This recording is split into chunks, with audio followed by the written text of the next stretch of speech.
నమస్తే. ఇరాన్పై Israel America యుద్ధం నేపథ్యంలో కొత్త చర్చ తెరపైకొచ్చింది. మూడో ప్రపంచ యుద్ధమే కనుక జరిగితే అది నీటి కోసమే అని పలువురు నిపుణులు చాలా కాలంగా చెబుతున్న క్రమంలో అది వాస్తవమే అనే విధంగా ఇరాన్ యుద్ధం టర్న్ తీసుకుంది. ప్రస్తుతం కొనసాగుతున్న ఇరాన్ యుద్ధంలో భాగంగా నీటి శుద్ధి ప్లాంట్లను లక్ష్యంగా చేసుకుని జరుగుతున్న దాడులు చూస్తూ ఉంటే తాగునీరు యుద్ధానికి లక్ష్యంగా మారుతుంది అనే విషయం స్పష్టమైంది. రెండు వైపులా వారు ఆయా దేశాలలోని నీటి వనరులను లక్ష్యంగా చేసుకుని దాడులు చేస్తూ ఉండడంతో ప్రజలు తీవ్ర ఇబ్బందులు ఎదుర్కోవాల్సిన పరిస్థితి నెలకొంది.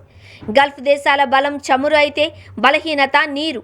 ఇరాన్ అమెరికా యుద్ధం గల్ఫ్ దేశ దుర్బలత్వాన్ని బయటపెట్టింది. ఎడారి వాతావరణం ఉన్న గల్ఫ్ దేశాలలో నీటి కొరత చాలా స్పష్టంగా కనిపిస్తోంది. ప్రస్తుతం కొనసాగుతున్న ఇరాన్ యుద్ధంలో భాగంగా నీటి శుద్ధి ప్లాంట్లను లక్ష్యంగా చేసుకుని దాడులు జరుగుతున్నాయి. తమ నీటి శుద్ధి ప్లాంట్పై దాడి చేశారు అని ఇరాన్ ఆరోపించగా తమ ప్లాంట్పై ఇరాన్ దాడి చేసింది అని బహ్రెయిన్ తెలిపింది. ఫిబ్రవరి 28న యుద్ధం ప్రారంభమైన తరువాత గ్లోబల్ మార్కెట్లు ఆతృతగా పర్షియన్ గల్ఫ్ ఇంధన మౌలిక సౌకర్యాలను పరిశీలించడం ప్రారంభించాయి.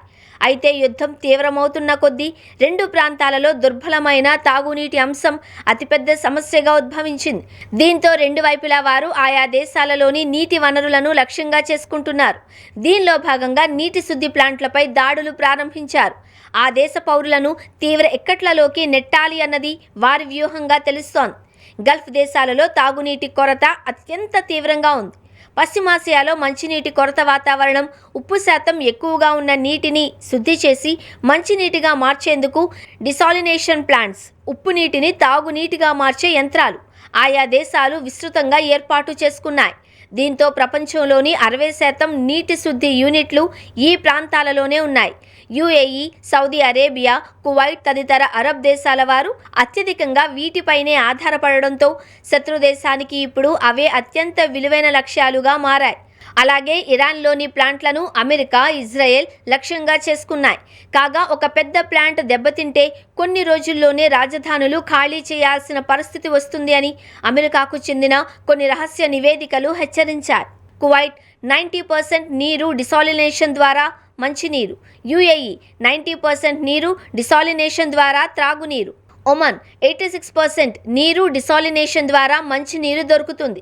బహ్రెయిన్ 80% అత్యధికంగా డిసాలినేషన్ మీద ఆధారపడుతోంది.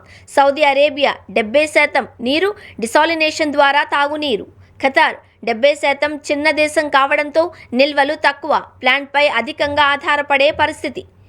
యుద్ధం నేపథ్యంలో ప్లాంట్లకు ప్రమాదం జరిగి నీటి సరఫరా ఆగిపోతే ఆహార సంక్షోభం మరింత పెరుగుతుంది. గల్ఫ్ దేశాలు 80 నుంచి 90% ఆహారాన్ని దిగుమతి చేసుకుంటాయి. నీరు లేకపోతే ఆహారం కూడా నిల్వ చేయలేరు. ఆరోగ్య బీమా కంపెనీలు యుద్ధ ప్రమాద కవరేజీ తొలగించడంతో సరుకు రవాణా కూడా ఆగిపోతోంది. ఇరాన్ తాగునీటి కోసం ప్రధానంగా డ్యాంలు, భూగర్భ జలాల మీద ఆధారపడుతోంది. అందువల్ల తీర ప్రాంత డిసాలినేషన్ ప్లాంట్లపై దాడులు జరిగినా ఇరాన్కు పెద్ద నష్టం ఉండదు. కానీ గల్ఫ్ దేశాలకు ఇది ప్రాణాంతక సమస్యగా ఏర్పడే ప్రమాదం పొంచి ఉంది.